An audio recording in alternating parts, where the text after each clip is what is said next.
All right, everyone, we start off today, of course, with the news from the other day that Israel has withdrawn its negotiators from Qatar. They are no longer interested in bothering to pursue a ceasefire deal. So you had a temporary truce. It lasted a week, and it was unfortunately predictably short.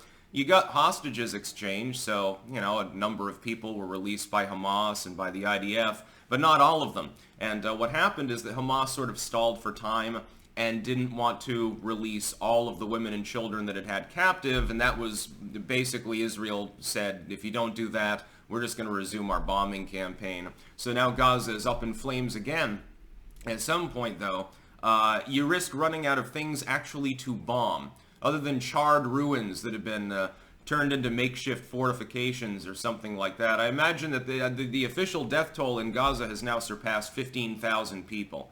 That's the official, that's not even the Hamas numbers, that's the official total. It's probably higher than that because, when you've bombed an entire neighborhood and somebody's under 20, 30 feet of rubble, it takes a little time to find them. And if you're only given a week to dig through the rubble, you're not going to find them all. So there are probably several thousand additional rotting bodies out there, coated in cement dust at the moment, that are actually unaccounted for. There are probably also hostages that haven't been accounted for being held by Hamas.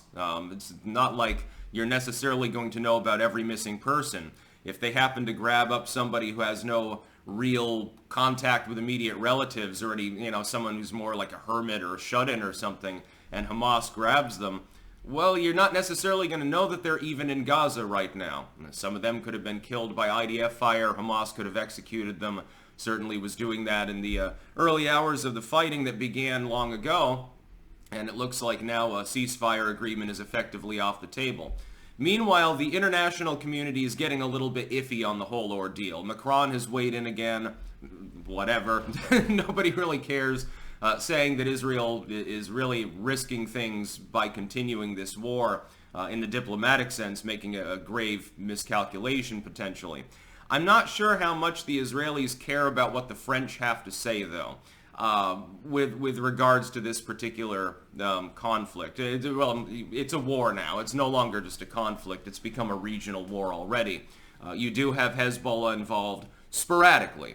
You do have the Israelis striking targets in Lebanon and in Syria. You have the Houthi pledging that they're going to support Hamas. For what it's worth, they're kind of busy with the Saudi Arabians mostly, but they have anti-ship missiles that they've been firing off even at U.S.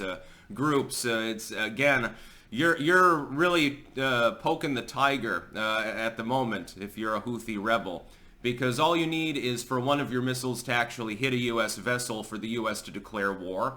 And Biden is itching, by the way, to do that. Right now, Biden looks like an idiot, because he took full credit for this, the ceasefire deal. So, I think that we've made good diplomatic progress. Thanks to my solid leadership, it looks like the Israelis and the Palestinians will all shake hands and put on love beads and have a hippie groove out, and, it'll be like Woodstock. It'll be an era of good feelings because of my spectacular foreign policy.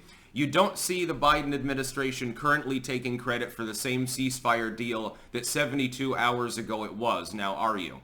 I pointed out the other day as the truce began to break down, and now it's fully broken down. There's no diplomacy going on at least at the moment. Now all of a sudden they're very silent about it. It's very interesting. The U.S. was number one. We're the ones taking the fore. Come on, man. I'm going to take Hamas out behind the woodshed and make them do push-ups. You're not hearing that bravado anymore. That's rather telling now, isn't it? The Biden ceasefire, as you would have deemed it if it had held, by the way, all of a sudden, no, it's not our fault. Our diplomacy was barely involved. All we did was chat a couple of times with Hamas leadership on the phone. I don't know why you're blaming me. That's basically Biden's cope at the moment. It's astronomically bizarre. It's like, okay, you can do a 180 in policy and in messaging, really, once in a while, and it'll fool people, but I think this was too on the nose. I think people are seeing through it. So chalk up another foreign policy disaster for the Biden administration as well. Meanwhile, you're getting more pictures, of course, of dead Palestinians, including some that are dolls, actually, it seems. and lots of war propaganda and AI deepfakes, and basically this war is half being fought on a cyber battlefield as opposed to the real one.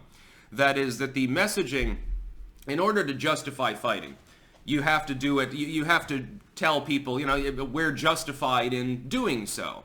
We're defending ourselves, etc.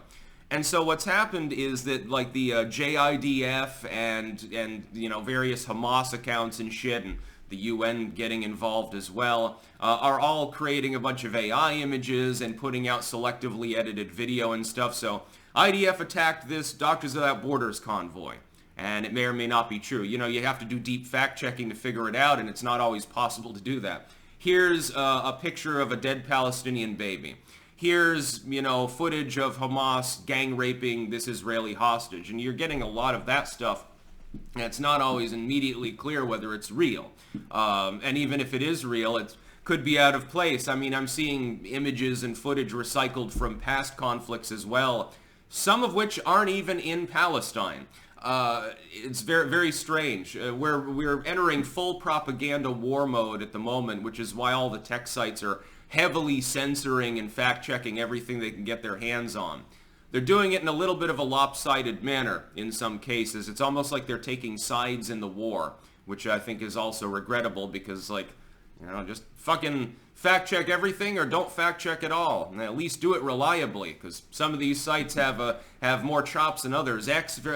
For Twitter, the community note system works better than the, you know, non-paid fact-checkers on any other site, working with fucking PolitiFact or Snopes or the Data Society or something like that.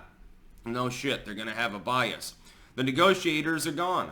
So the ceasefire is not going to come back for a while. I mean, for Israel to even engage in meaningful diplomacy, they have to send the negotiators back. They physically withdrew them, I think, for a reason. It's to make a point, we're pissed, we're going to continue bombing you, so you're going to have to take the fore on attempting diplomacy this next time, because we're not going to bother. Netanyahu, once again, coming out and effectively saying, we're going to, effectively, anyway, on everything except on paper, we're going to annex Gaza, establish a security zone, we're dissolving their authority to govern themselves, and we're going to keep bombing indefinitely in the future. I'm just wondering at what point their stability is achieved simply because you've killed so many people and destroyed so much infrastructure that the area is 100%, as opposed to normally like 80%, reliant on outside aid. And also whether that aid will even keep flowing. You know, the Western world can't literally fund every group of people in the world that's under a form of economic or social stress. So, I mean, I don't know what people expect the West to even do. My big point as far as U.S. foreign policy goes, though, is if the Biden administration, and it was, is going to be credited by all of its paid shill influencers for the ceasefire deal, then it should also get smacked in the face for the ceasefire deal not lasting. As far as the war itself goes, I'm never going to be Team Palestine or Team Israel. Again, I will issue the same warning as always. Israel has invaded a foreign country, effectively. Most of the images you're getting are of dead Palestinians and of bombings by the IDF, not by Hamas. Any sympathy that the world's public had with Israel when Hamas first invaded with its paragliders, etc., taking, you know, neighboring villages by storm and taking hundreds of hostages, any sympathy that was garnered for that has at this point been effectively burned away for most people in the world. You've got the evangelicals in the U.S. will never stop wanting to rattle swords on behalf of the IDF, but most other groups are just looking at the very, very lopsided campaign in which now the bulk of civilian misery is being caused by Israeli foreign policy. You can say, well, there's no choice because Hamas will never stop. Oh, I agree with you. You're not wrong. The problem is optics and strategy within diplomacy. And Israel is failing that test at the moment, in my opinion. That's about all. Peace out.